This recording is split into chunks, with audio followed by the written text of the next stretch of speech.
On va parler aujourd'hui d'un sujet qui est un petit peu en marge de la gestion de contenu. Moi, j'avoue que j'étais un petit peu surpris d'être invité aujourd'hui. J'en suis très content. On va pouvoir vous parler d'un sujet un petit peu connexe. Alors, je commence par me présenter. Moi, je suis Thomas Choppy. Je m'occupe chez Smile de la notion d'ECM, donc du domaine de l'ECM, qui est la gestion de contenu d'entreprise au sens large. Aujourd'hui, on parle beaucoup de CMS, donc beaucoup le contenu qui est diffusé sur le web, qui est utilisé par des intranets également, par des extranets. Le contenu d'entreprise, c'est plutôt le contenu qui est le contenu utilisé par les gens qui travaillent vraiment, on va dire, par les gens qui font des documents, qui rédigent, qui publient, etc., etc. Voilà, je suis accompagné aujourd'hui d'Eli, que je salue et qui va se présenter tout seul d'ailleurs. Donc je suis le CEO et le cofondateur de JS Ocean Group. Voilà, aujourd'hui, il va nous présenter une nouveauté, une exclusivité mondiale, n'est-ce pas? Tout à fait. On va commencer un petit peu rapidement pour synthétiser un petit peu l'approche qu'on a aujourd'hui et qu'on veut vous démontrer. Les 30-45 minutes qui viennent, on va parler de 4 grands termes.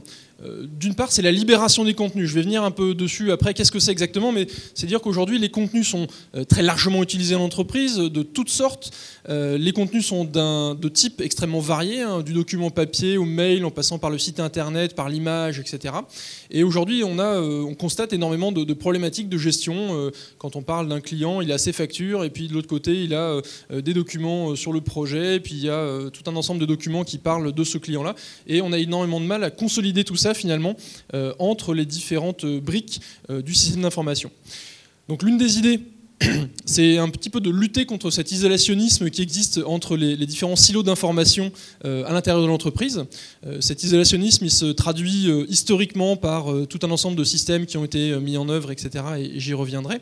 Et il se traduit aussi bien souvent par des espèces de chasse gardée qui existent dans l'entreprise où chacun a un petit peu peur de perdre le contrôle sur son application, sur sa donnée, sur son information, s'il la met dans un pot commun. Et donc aujourd'hui, on va parler de ça, et puis notamment des notions de convergence qui existent à la fois au niveau des données, puisqu'aujourd'hui on essaye de plus en plus d'avoir des données qui sont consolidées entre les différentes parties de l'entreprise. Et puis on va également parler de la convergence au niveau des applications, puisque Jaya nous fait le plaisir de nous accompagner aujourd'hui. C'est de voir quels sont les moyens aujourd'hui qu'on peut concrètement mettre en œuvre pour réaliser cette convergence en termes de gestion d'information dans l'entreprise. Le dernier point, il est un petit peu galvaudé, mais c'est vrai qu'aujourd'hui, on ne parle pas de collaboration ou de projet informatique l'un sans l'autre. C'est clair que c'est quelque chose d'extrêmement important. Aujourd'hui, les projets sont entre plusieurs services, transnationales, entre plusieurs pays, entre plusieurs entités. On a des projets qui se font à 2, 3, 4, 5 partenaires pour servir un même besoin. Donc c'est extrêmement important d'aller dans cette direction et de proposer à vous autres qui êtes ici et qui êtes intéressés par ces notions de gestion de contenu, des moyens de collaborer au-delà des frontières de l'entreprise. Donc déjà bien à l'intérieur, mais ça je pense que beaucoup d'entre vous ont peut-être déjà des outils, mais de voir à étendre cette notion de collaboration à l'extérieur. Voilà, cette brève introduction pour passer à quelques constats. Et on va faire un tout petit peu d'historique, si vous me le permettez. On va commencer un petit peu avec ce d'où on vient, d'où partons. Ça ressemble un petit peu à ça, hein. C'est les vieux silos à grains de Tchernobyl. On a des silos d'information dans l'entreprise qui existent, qui ont été construits au fur et à mesure du temps, qui ont été bâtis plus ou moins bien, qui coexistent les uns avec les autres, mais où il y a extrêmement peu d'interaction. Et aujourd'hui, le système d'information, ce qu'il essaye de faire la plupart du temps, c'est de construire au-dessus de tout ça quelque chose d'un petit peu plus cohérent pour que l'utilisateur ait un petit peu moins l'impression qu'il y ait vraiment des silos extrêmement séparés derrière. Quand vous avez des entreprises qui sont encore sur AS400, AS400 est un excellent système pour tout un tas de choses.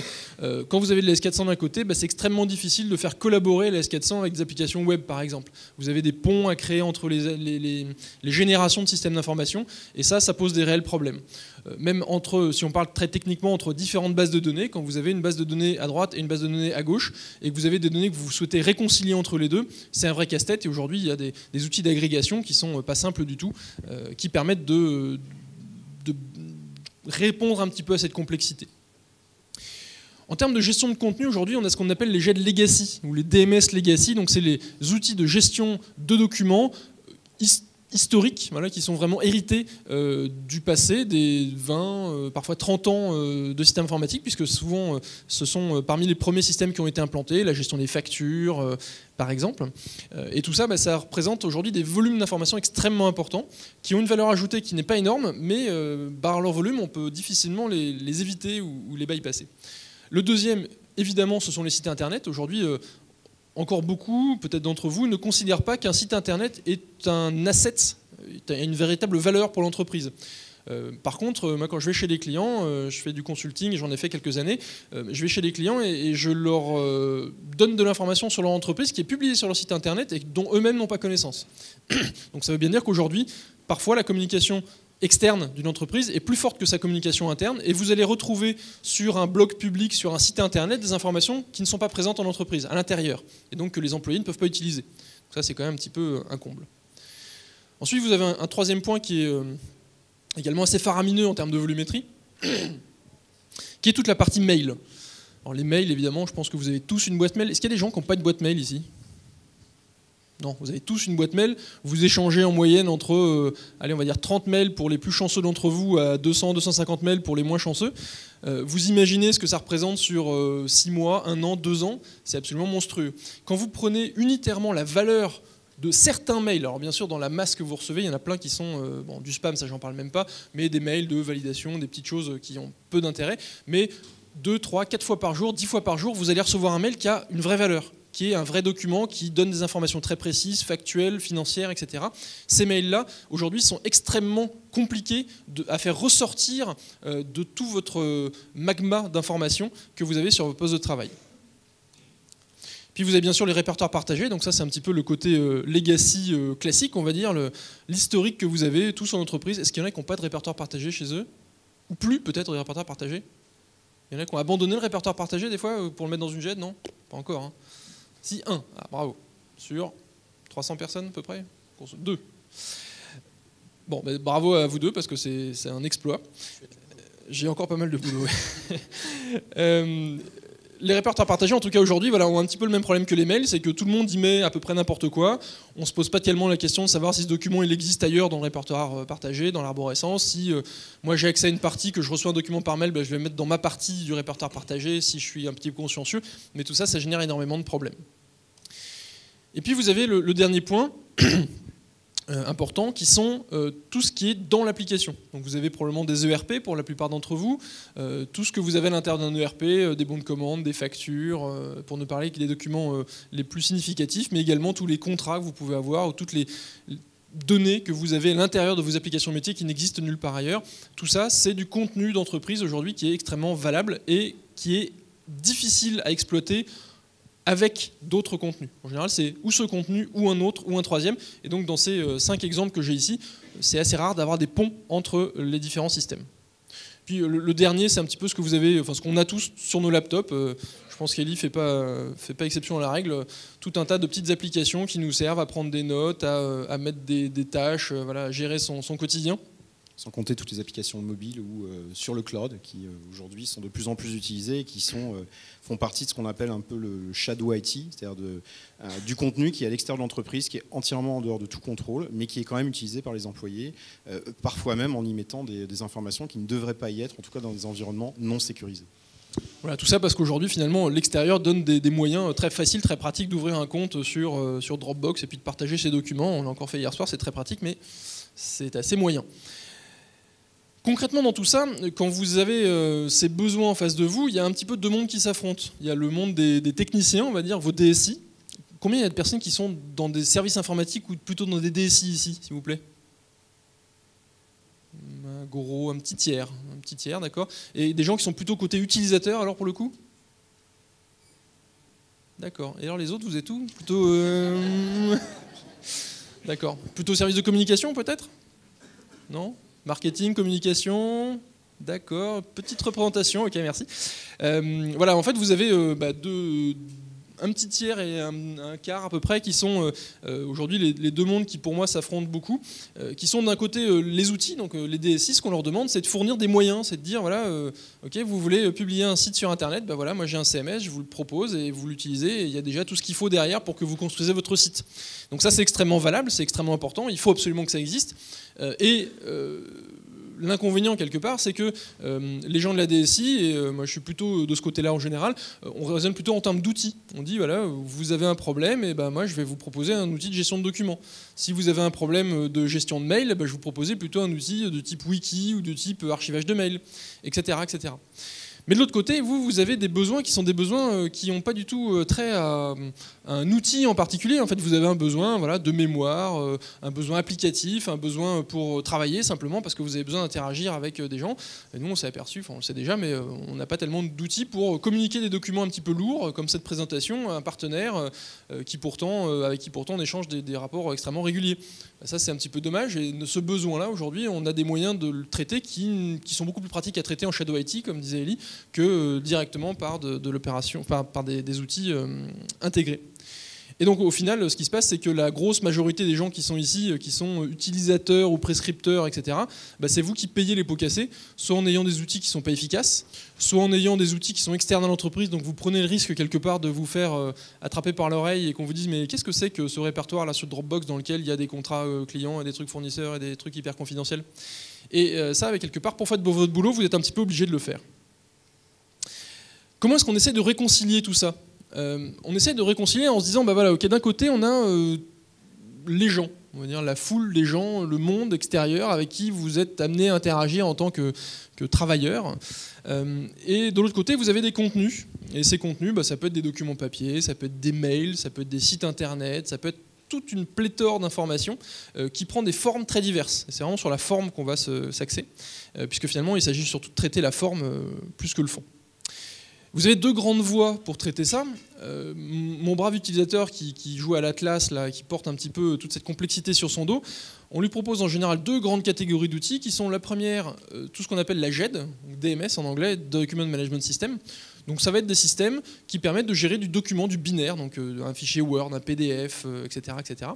De le gérer assez puissamment, puisque vous allez pouvoir versionner, vous allez pouvoir communiquer, vous allez pouvoir valider, prévisualiser, faire tout un tas d'opérations dont vous avez besoin finalement sur des documents. Et puis de l'autre côté, on va lui proposer des outils qui sont plus orientés vers le CMS, donc le Content Management System au sens content web, donc le contenu web.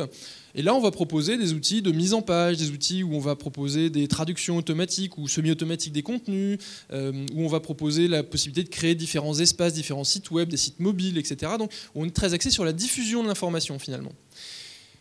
Et quelque part, encore une fois, c'est les utilisateurs qui portent la complexité de tout ça, puisque on leur propose des outils, et que ces outils, en retour, c'est à eux de faire le choix, de se dire, bah tiens, là, j'ai besoin d'un site collaboratif pour collaborer avec des gens dans mon entreprise, donc là, je vais prendre cet outil-là. Et puis là, alors, mon projet s'élargit, alors j'ai quelqu'un qui est à l'extérieur de l'entreprise. Ah ouais, mais alors cet outil-là, qui est un outil collaboratif, il n'est pas ouvert à l'extérieur. Donc il faut que j'aille sur une autre plateforme, donc je transfère tous mes contenus sur l'autre plateforme, ce que je ne fais jamais, et j'invite mon collaborateur extérieur pour lui faire participer à tout ça. Et bien évidemment, tout ça, c'est d'une complexité folle, et tout le monde passe beaucoup de temps à travailler sur les outils plutôt qu'à travailler sur leur métier, sur la valeur ajoutée qu'ils apportent à leurs entreprises. Donc notre analyse chez Smile, elle est un petit peu simple, voire simpliste, mais elle se vérifie quand même assez régulièrement. Donc on a trois grands axes de réflexion: le contenu, le contexte et l'utilisateur. Vous m'excuserez, c'est en anglais. J'ai eu l'occasion de faire cette présentation à d'autres occasions, et donc c'était en anglais. Sur les utilisateurs, on va voir un petit peu les typologies d'utilisateurs. Donc on parle aussi d'archétypes, qui sont les gens qui typiquement utilisent votre information, votre système d'information, vos contenus. Est-ce que c'est des gens internes, externes? Est-ce que c'est des gens qui ont un niveau hiérarchique? Est-ce que c'est des gens qui ont une facilité d'usage de l'appareil mobile, par exemple? Est-ce que c'est des gens qui sont des collaborateurs extérieurs? Est-ce que c'est des gens qui se déplacent beaucoup, etc., etc. Donc tous ces cas d'utilisateurs différents, finalement, on va essayer de les aborder. Ensuite, on va aborder les contextes. Alors, il y a deux grands contextes. Il y a les contextes d'usage. Donc, dans quelle situation est-ce que j'ai besoin d'utiliser tel contenu ou telle application? Donc là, on a beaucoup parlé de mobilité aujourd'hui, c'est vraiment un sujet à la mode, vous en avez largement entendu parler, vous en entendez encore parler beaucoup, y compris tout à l'heure d'ailleurs un petit peu.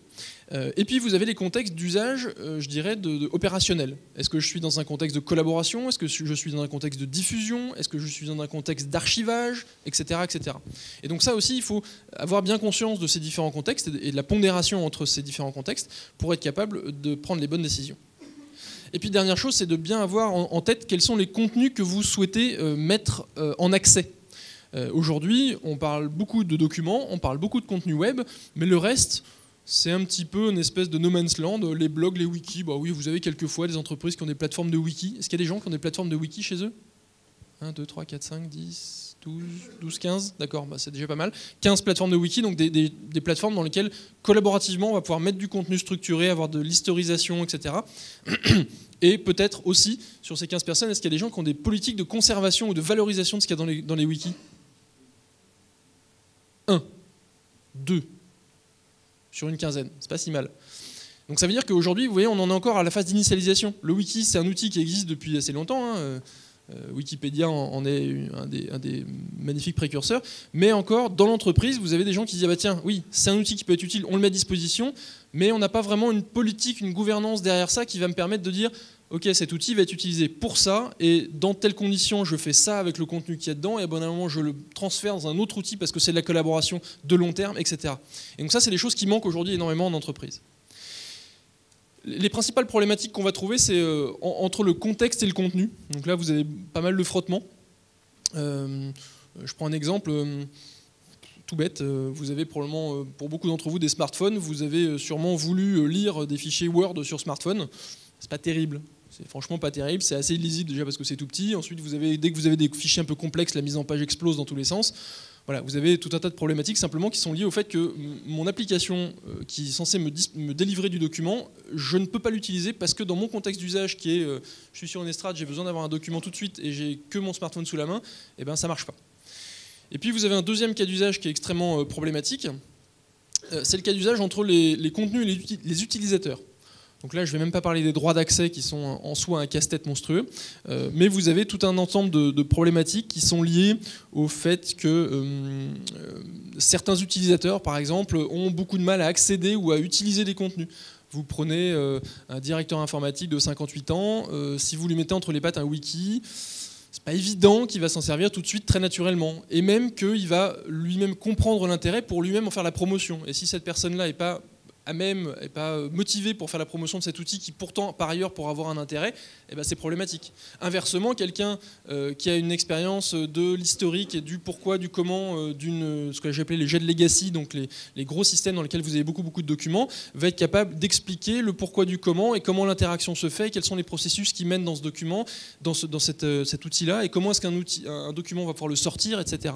Et donc là, vous avez des problématiques simplement d'inadéquation entre l'utilisateur et le contenu qui doit être traité. Bon, alors, sur un schéma comme ça, vous avez bien compris, hein, la cible elle est de se situer à peu près au milieu, c'est de comprendre les articulations entre ces trois grands cercles et de voir comment précisément on peut aller taper là où il faut pour apporter le maximum de valeur là où vous en avez besoin dans votre organisation. Je vais conclure rapidement sur 4 éléments qui nous paraissent importants chez Smile pour aller dans cette direction de l'efficacité. C'est qu'aujourd'hui, quand on entre dans un nouveau groupe chez un client, on retrouve systématiquement cette notion de silo. Ça existe absolument partout, y compris chez nous d'ailleurs, donc on n'est pas mieux lotis que les autres. Et ce qu'on analyse de plus en plus, c'est que d'un côté, vous avez des silos d'information, des silos de contenu dans lesquels vous avez des choses extrêmement intéressantes, mais aussi des choses très diverses, des documents dont on se fiche éperdument, qui sont là depuis 10 ans, qu'on aurait aussi bien pu supprimer. Et à côté de ça, des silos d'applications, qui sont des applications qui en général tapent dans un silo et un seul en termes de contenu, et silos d'information et silos d'application se répondent en fait dans l'entreprise. Donc vous avez comme ça des corridors parallèles les uns aux autres, avec de temps en temps une petite porte entre deux corridors qui arrive à faire circuler l'information entre deux applications. Mais c'est fort rare.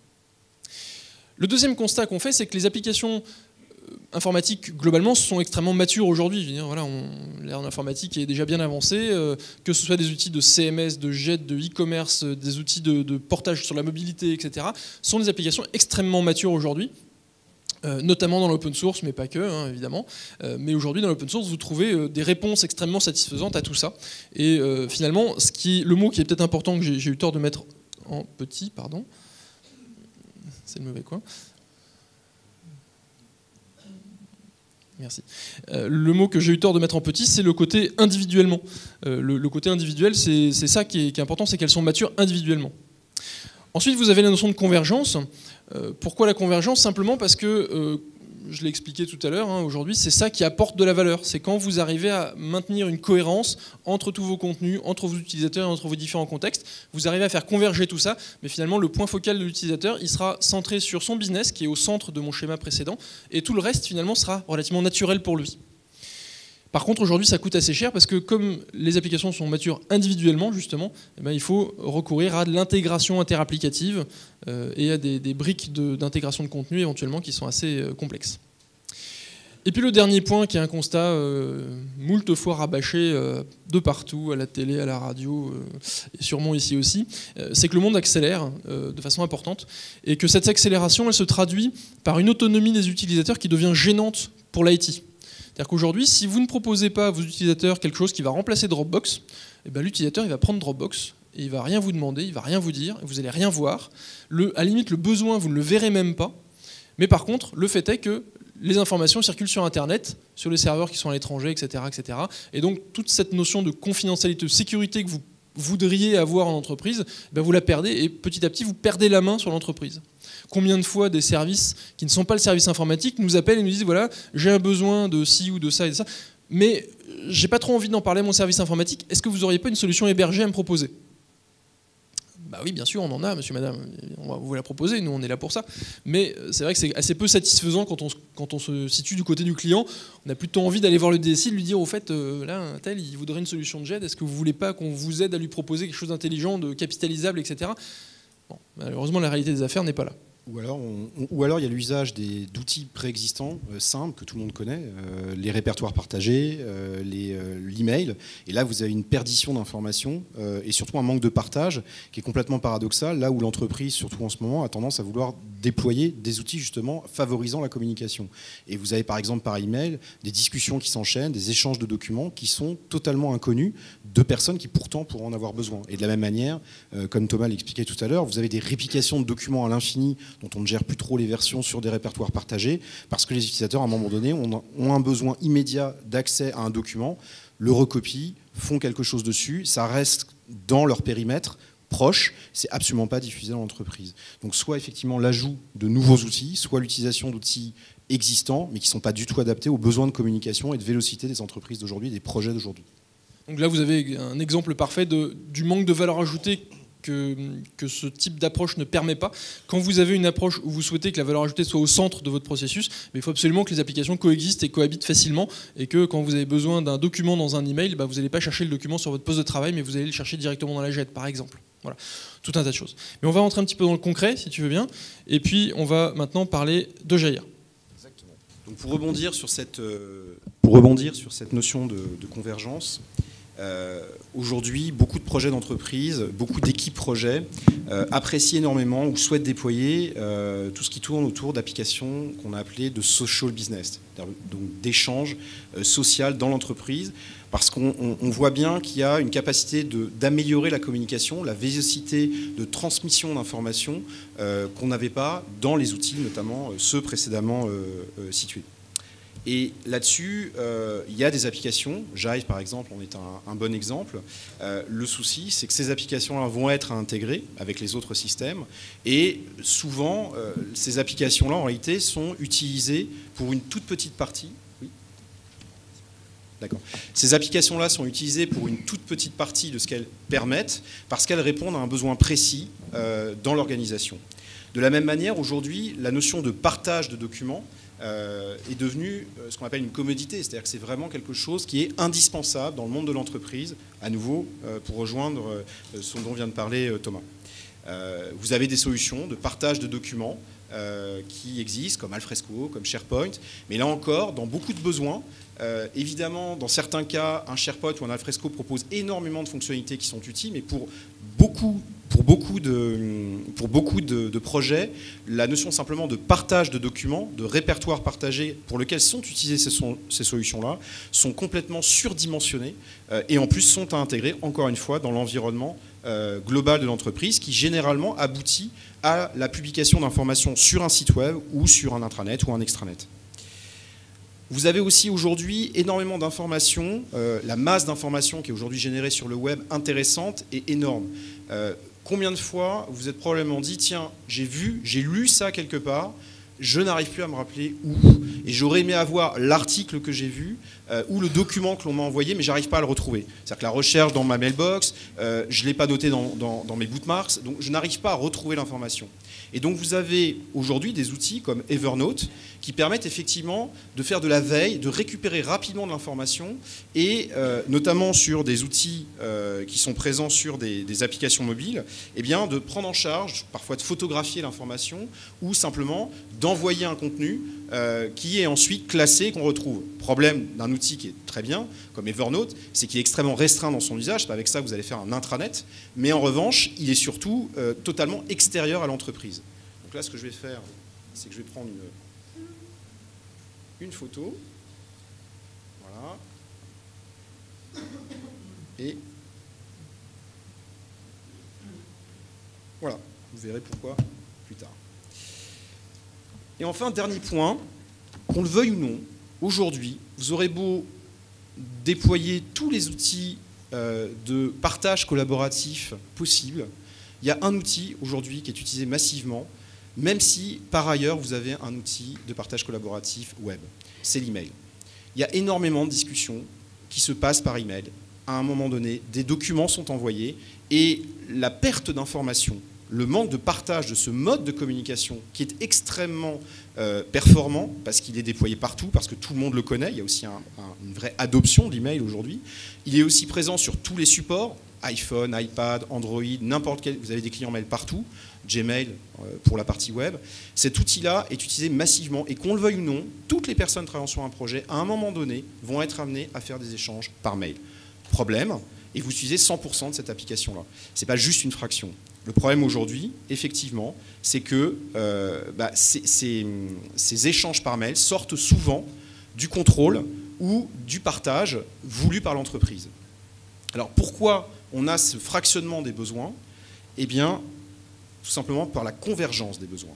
C'est-à-dire qu'aujourd'hui, et la solution sur laquelle on a travaillé a suscité beaucoup d'échanges avec nos partenaires et nos clients, et le feedback qui est revenu systématiquement, c'est qu'on a besoin de certaines fonctionnalités de chacune des applications que je vous ai présentées là. Et dans un périmètre qui est bien défini, qui n'est pas très large. Et le problème, c'est que dès l'instant où on a besoin de ces ensembles-là, on doit faire des intégrations. Et encore une fois, c'est souvent pas totalement intégré avec le résultat final qui doit apparaître sur une page web, par exemple. Je travaille sur un communiqué de presse, dans un espace de travail du marketing. Je veux être sûr que le PDF qui en résulte, qui apparaît sur le site et qui est diffusé, ça soit le même. Et pour passer d'un environnement à l'autre, eh bien, les outils aujourd'hui nécessitent de l'intégration ou nécessitent d'implémenter plusieurs outils qui communiquent mal ensemble.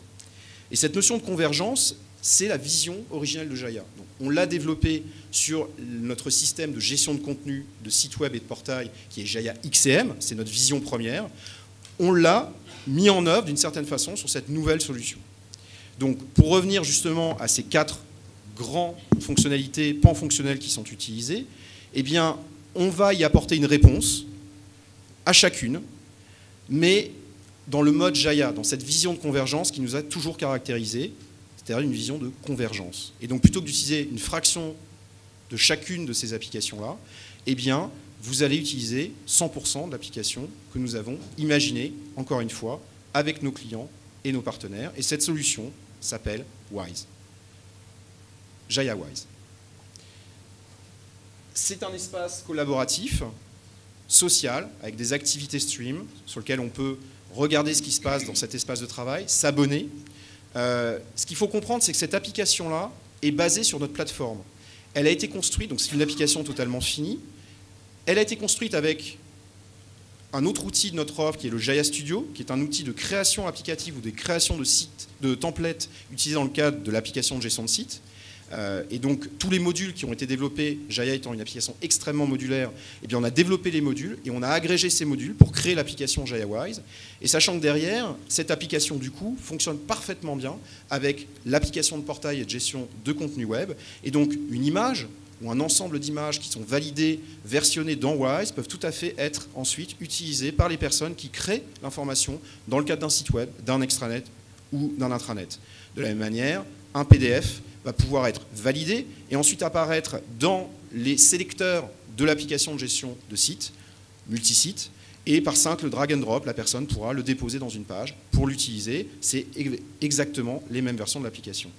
Donc, cette application fonctionne bien, a été construite avec le studio, fonctionne parfaitement avec JayaXCM, qui est notre autre application, et fonctionne sur la même plateforme, qui est donc notre plateforme de gestion de contenu, qui contient en fait tous les éléments requis pour construire ce type d'application-là. Donc on a les notions de workflow qui sont gérées en fait par un moteur de workflow, on a des règles qui s'appliquent, on a des systèmes de recherche, on a des systèmes de gestion d'utilisateurs, tout cela en fait repose sur notre plateforme et donc commun à l'ensemble des applications qui ont été construites au-dessus. C'est le cas pour JayaXCM et c'est le cas maintenant pour JayaWise, pour lequel je vais vous faire maintenant une démonstration.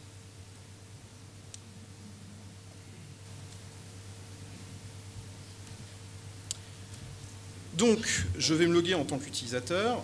Une personne non enregistrée peut tout à fait s'enregistrer de façon à être ensuite sollicitée par un responsable d'espace pour l'intégrer dans un espace de travail. Bien entendu, on se plug sur un annuaire LDAP d'entreprise de façon à ce que cette inscription ne soit pas requise. Donc, je vais me loguer avec l'utilisateur Bill. Donc, je tombe sur un espace, un dashboard en fait, qui me montre un peu l'ensemble des tasks que j'ai à faire, que je pourrais faire, les fichiers sur lesquels je suis actuellement, les fichiers que j'ai créés, sur lesquels je suis en train de travailler. J'ai la liste des espaces sur lesquels je suis gestionnaire. Et puis j'ai aussi mes collections, c'est-à-dire des ensembles de documents qui constituent pour moi un ensemble de savoirs. Et l'avantage, c'est que les autres utilisateurs vont pouvoir s'abonner à mes collections. D'où l'intérêt d'avoir dans mon profil la possibilité de définir des expertises. Par exemple, Bill est expert en matière de CMS. Voilà. Il va pouvoir donner un niveau d'expertise. Et en fonction de cela, derrière, les utilisateurs vont pouvoir rechercher des experts et s'abonner à leur collection d'informations, puisque par définition, ce que je mets dans les collections correspond aux meilleurs documents qui, selon mon expertise, répondent à mon spectre d'informations qui peut être utile pour l'utilisateur en recherche de ce type d'informations. Donc je vais rentrer dans l'application Wise. Donc je retrouve en fait la liste des différents espaces qui ont été créés. Donc les espaces, ça peut être sur un projet, ça peut être sur un département. Je vais pouvoir faire une recherche globale sur l'ensemble des documents qui ont été échangés dans ces espaces de travail, créer un nouvel espace. Et donc là, je vais aller sur l'espace de l'équipe projet qui a créé le nouveau site en fait, de la société. Donc le site par ailleurs est ici. Voilà, c'est le nouveau site de la société. Voilà. Donc vous avez en accueil un vote qui est présenté, un planning, pour l'instant je n'ai rien à faire, l'ensemble des membres de cet espace, donc des gens qui ont la vocation à éditer de l'information. Vous avez un activity stream qui vous montre l'activité de l'espace de travail de façon graphique. J'ai bien entendu la possibilité de faire des recherches. Et puis cet activity stream vous montre à peu près tout ce qui s'est passé. Et donc vous déroulez. Voilà, vous avez des documents qui ont été uploadés avec un extract. Vous avez des documents qui ont été tagués. Vous avez également des votes qui ont été créés. Donc vous avez vraiment toute l'activité de l'espace que l'on peut donc dérouler. Dans la librairie, je vais retrouver en fait une arborescence avec une possibilité de filtrer par tag, et ainsi qu'une possibilité de filtrer au niveau des délais. Je recherche des documents qui ont été postés il y a quelques jours, quelques mois. Vous avez également mes collections, donc je peux filtrer l'ensemble des éléments. Par exemple, si je cherche tout ce qui concerne le CMS, je peux filtrer l'ensemble des éléments par rapport à des tags ou par rapport à mes collections. Je suis désolé. Petite extinction de voix. Lorsque je veux quand je veux consulter un document, je vais pouvoir voir un certain nombre de métadonnées associées à ce document-là, ainsi qu'un rendu de l'application en question, enfin du document en question. Donc on supporte, en l'occurrence, ce sont des PDF. Pardon. Donc ce sont des PDF, mais si vous uploadez des Word, des documents Excel, donc tous les documents Office, c'est effectivement supporté. Donc vous allez pouvoir prévisualiser sans le télécharger le document en question. Voilà. Je vais revenir sur la librairie. Lorsque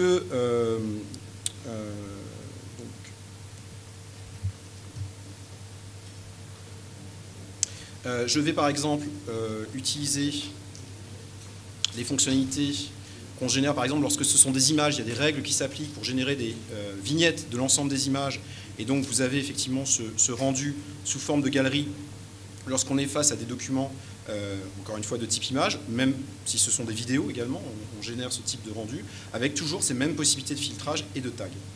Alors, revenons à la librairie. En tant qu'utilisateur, je peux créer un folder. Donc on va créer par exemple un répertoire qui va avoir l'ensemble des press releases. Voilà. Et dans ce répertoire-là, je vais uploader un fichier. Cet upload de fichier peut se faire de façon classique en cliquant et en uploadant un fichier, ou peut se faire par simple drag and drop. Donc, typiquement là, je vais pouvoir mettre je sais pas, plusieurs éléments. Voilà. Et je le drag and drop, c'est uploadé dans l'application.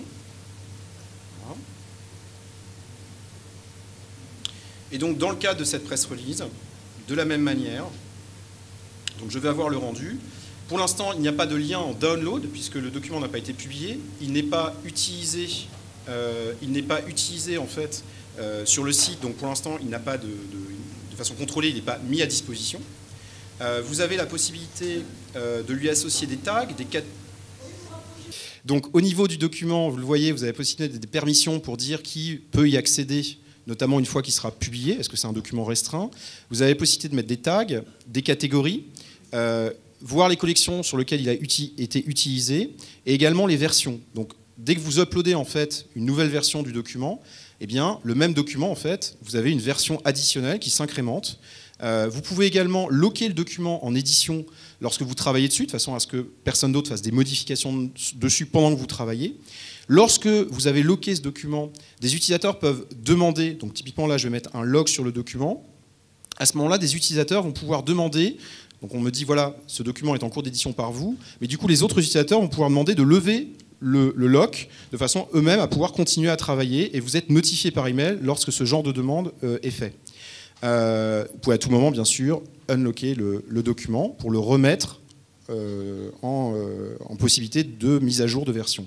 Vous pouvez également démarrer un workflow. Alors, quand vous démarrez en fait un workflow, vous avez une représentation visuelle en fait du workflow qui s'applique, et donc vous pouvez bien entendu télécharger une copie du document tel qu'il est actuellement en cours de validation, et vous avez surtout, valable pour tous les utilisateurs, la représentation de ce workflow-là. Et graphiquement, vous voyez ici qu'il est en stade de review. Et en cliquant dessus, les personnes qui sont en charge des étapes suivantes vont pouvoir dire « je rejette », « j'accepte, mais il n'y a pas de publication, c'est simplement une version qui est validée et on continue à travailler dessus », ou « j'accepte et je le publie », c'est-à-dire qu'il sera disponible, par exemple, pour être publié sur le site web. Voilà. Donc je vais, par exemple, ici le valider et le publier. Voilà, donc vous avez ici, et là du coup vous voyez qu'on a bien un lien de téléchargement qui peut être d'ailleurs communiqué pour permettre justement le téléchargement du document. Il est maintenant rendu public dans le niveau de permission qui se trouve ici.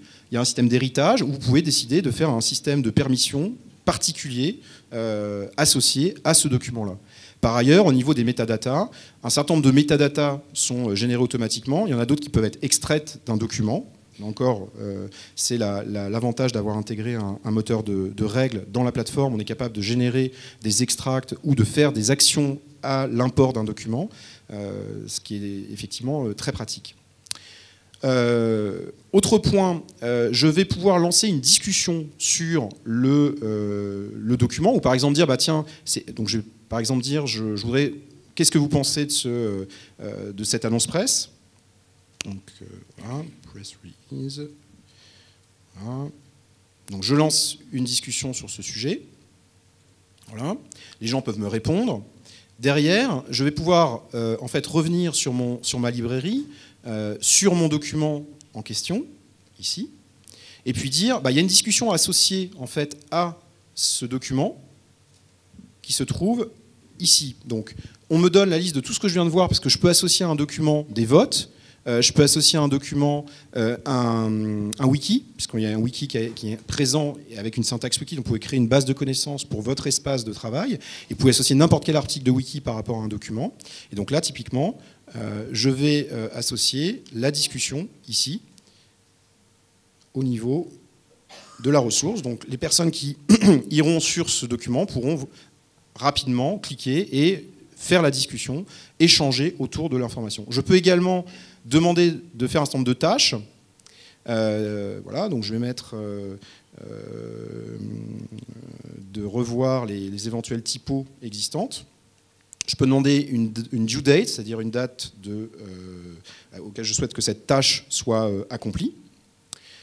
Dans d'autres cas, on peut même mettre quelqu'un en charge de l'application, précisément, enfin de cette tâche-là. Dès qu'une personne a fini, eh bien, elle dit « Ok, c'est fini », et à ce moment-là, les personnes sont notifiées. Dans le cadre du planning, l'ensemble de ces éléments de workflow ou de tâches à accomplir eh bien, vont apparaître et permettre de voir, notamment dans le cas du workflow, on peut définir des dates à laquelle on souhaite que le document soit effectivement validé. On peut dire, voilà, il y a deux étapes de validation, sachant qu'on peut, dans l'application, déployer des nouveaux workflows. Il peut y avoir 2-3 étapes de validation, mais dans tous les cas, je veux que le process de validation de mon document se passe dans un laps de temps maximum, par exemple, de 1 mois ou de 15 jours. Et donc, vous allez voir cette timeline apparaître en fait, dans le planning, et les personnes vont pouvoir, répondre à leurs tâches, uploader de nouvelles versions, participer à la construction, à la validation de ce document. Alors, la construction de notes permet de faire des documents assez simplement. Elle a aussi un autre usage, vous allez le voir juste après. Et puis, bon, on a la construction de votes. Voilà. Est-ce que vous aimez notre nouveau site web? Je peux participer là. Pour créer un nouveau vote, c'est extrêmement simple. On définit une question, les réponses possibles. On peut même définir une date où le vote termine. Et là encore, on peut l'associer à un document. C'est une des fonctionnalités relativement utilisées dans les applications sociales. Dernier point que je souhaitais montrer, c'est justement l'intégration avec cette notion d'email. Le cas intéressant, c'est vous repérez un article qui vous intéresse. Eh bien, vous allez simplement dire cet article, je me l'envoie par mail. Et vous allez... alors, normalement...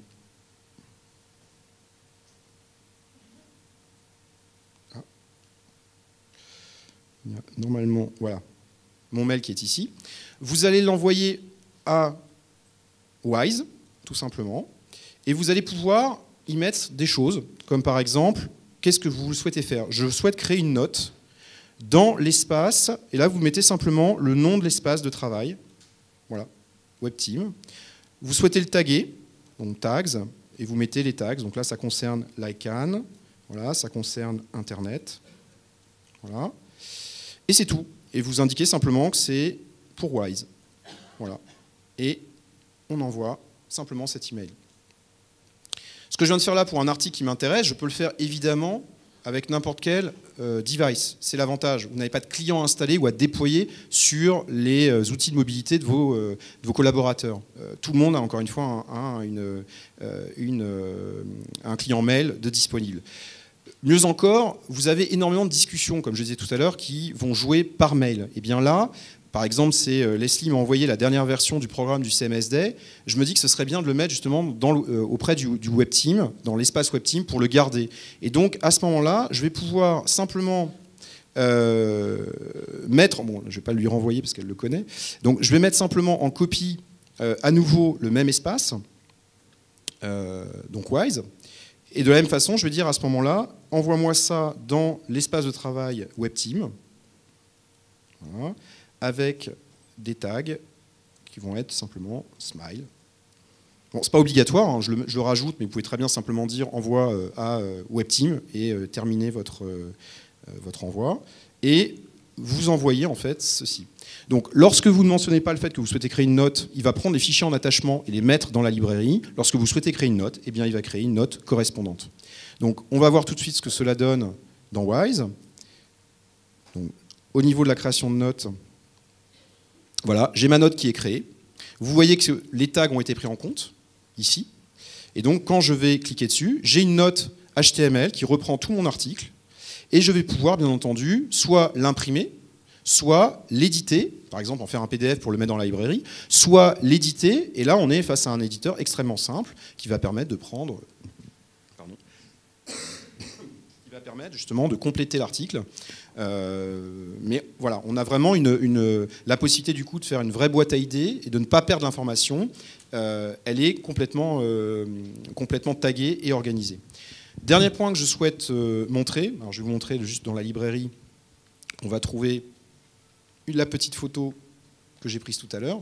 Voilà, typiquement, là encore, on peut aussi... l'avantage du mail, c'est qu'il peut servir à énormément de choses. Donc, vous mettez en copie un thread de discussion. Tout un thread de discussion par email peut constituer une note que du coup vous conservez pour plus tard, qui peut être taguée. Et puis, vous avez la possibilité d'envoyer des documents. Et ces documents-là sont traités comme n'importe quel document, quel qu'il soit. Envoyer par mail une information, vous pouvez le faire de n'importe quelle application, web ou d'ailleurs application cliente. Elie, dernier point. Elie, on est en limite, donc un dernier point. Dernier point. Dernier point intéressant, c'est lorsque on parlait de la problématique d'avoir énormément de réseaux, enfin de disques durs partagés qui sont effectivement importants dans les entreprises. Comment je migre d'un environnement de ce type-là vers ce type d'environnement web? Eh bien, on a la possibilité, donc on va le faire, d'ailleurs je vais le faire dans le même espace de travail. J'ai la possibilité, en fait, dans l'administration, eh bien, de monter un répertoire réseau. Donc, je vais pouvoir mettre n'importe quel serveur réseau disponible. Donc là, j'en ai créé un. Et je vais pouvoir dire, dans ce serveur-là, eh bien, là, j'ai une petite arborescence. Je vais sélectionner le point d'arborescence que je souhaite importer dans Wise. Donc là, je vais monter donc celui-ci et je vais lancer un import. Il va aller descendre, et c'est un process qui tourne, il va importer progressivement toutes les arborescences, tous les fichiers qui ont été mis dans ce répertoire réseau, en supprimant certains fichiers que vous pouvez ignorer. Vous savez que, notamment sur Mac ou sur PC, il y a tout un tas de fichiers parasites qui sont créés sur les répertoires réseau. Eh bien, vous avez la possibilité de ne pas les prendre en compte. Si par exemple vous dites les vidéos, je ne veux surtout pas que ça soit importé, vous pouvez exclure un certain nombre de fichiers. L'avantage derrière, c'est qu'on y a intégré un système d'auto-tagging. Et donc, typiquement, je vais ici implémenter un dictionnaire. Alors, le dictionnaire, c'est un petit fichier texte qui, n'importe qui est capable de le faire, dit simplement, quand tu rencontres tel et tel mot-clé, eh bien, c'est pour ce tag-là. Vous indiquez une occurrence, donc là, je vais mettre 1. Voilà. Et donc là, non seulement je vais récupérer l'intégralité d'un répertoire réseau, mais en plus, il va automatiquement taguer l'intégralité de ces documents-là. Voilà, par rapport... Donc là, vous voyez, je commence à avoir beaucoup plus de documents qui ont été importés et qui sont auto-tagués au fur et à mesure de l'import. Voilà. C'est le principe de l'application. Voilà, il y a évidemment beaucoup d'autres fonctionnalités. C'est un petit aperçu de ce qu'est capable de faire Wise.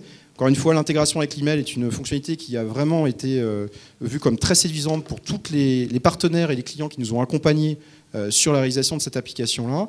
Et en tout cas, on est persuadé que, en tout cas on l'espère, que la jonction entre tout ce que je vous ai présenté, le DMS, la partie partage d'informations, la partie utilisation mail et sourcing d'informations, veille technique que l'on peut faire grâce à cet outil, eh bien, répondra à vos différents besoins. Sachant qu'encore une fois, tous les PDF que vous voyez là, eh bien, dans l'interface de gestion de site, sont parfaitement utilisables en edit mode, en contribute mode. Vous pouvez les drag and dropper dans la page.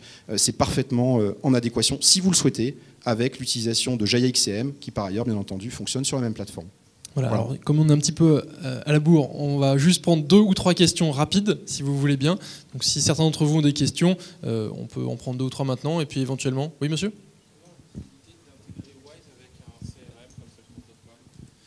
Intégrer Wise avec un CRM ? Alors, le principe, c'est qu'est-ce que vous souhaitez en faire? Si c'est permettre, par exemple, dans le dashboard de l'utilisateur, de faire remonter des informations d'un Salesforce.com, oui, il suffit d'avoir un module qui fait cette récupération-là, et vous pourrez tout à fait le mettre à disposition. Encore une fois, les templates de notre applicatif sont gérés par le studio, et donc déposer un module qui récupère cette information-là, oui, c'est possible. Si inversement, vous voulez envoyer de l'information de Wise vers Salesforce.com, là encore, on sait exposer tous les contenus, il y a une interface REST, donc on peut tout à fait exposer tous les contenus, voire grâce au moteur de règles, à certaines occasions et certains événements, déclencher des règles qui vont envoyer l'information automatiquement à Salesforce.com. Mais c'est là où on passe d'un produit qui a été volontairement conçu comme extrêmement packagé, très bien fini en termes de qualité, donc vous pouvez tout à fait le mettre en production tel que. Derrière, il est totalement extensible, et donc si vous souhaitez rajouter des choses, si elles sont génériques, on pourra les intégrer dans les versions d'après, c'est toute la logique open source de Jaya.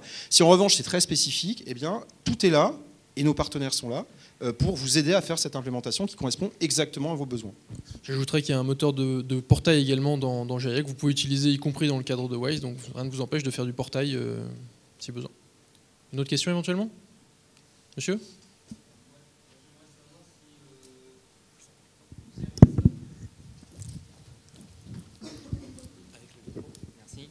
Moi, j'aimerais savoir en fait si l'agenda était déjà un agenda partagé au niveau des espaces de travail. Vous l'avez peut-être dit, mais je l'ai peut-être pas bien entendu.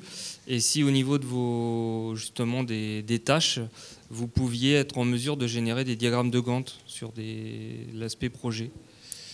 Alors, les agendas sont partagés dans la mesure où, de toute manière, je ne vois que ce qui me concerne. C'est-à-dire que je vais voir effectivement les tâches qui me concernent, sur lesquelles je peux agir.